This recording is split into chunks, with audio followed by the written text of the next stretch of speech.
kişinin üstünlüğü məsələsi. Bunu çox manipulyasiya edirlər bu mövzunun ətrafındakı kişi niyə üstün olmalıdır? Bax, oğlan niyə gözəl qız seçir ki? Oğlan gözəl olmayan qızı almayacaq. Problemdir qız üçün gözəllik.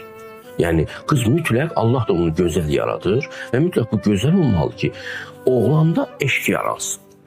Peki, bu qız nə zaman oğlana aşık olur? O zaman ki, onda bir üstünlük, onda bir centilmenlik, onda bir ucalıq, bir qəhrəmanlıq hissi görür. Hiss edir ki, bu məndən ötürü ölər.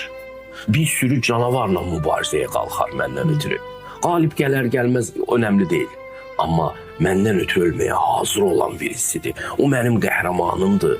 O mənim evlatlarımın qəhrəmanı olacaq. Sən özündən üstün birisini seçirsən, ona tabi olacaqsan, onun qoluna girəcəksən, onun arxasında gizlənəcəksən. Qadınlar kişini bu cür seçirlər. İndi nə oldu ki, sən əvvəla seçəndə gözlük geniş aç, yaxşı bax. Səndən üstün birisini seç və onun üstünlüyü sənə yaralayıcı olmasın. Sən əziyyət çəkməyəsən onun üstünlüyünü qəbul eləyəndə.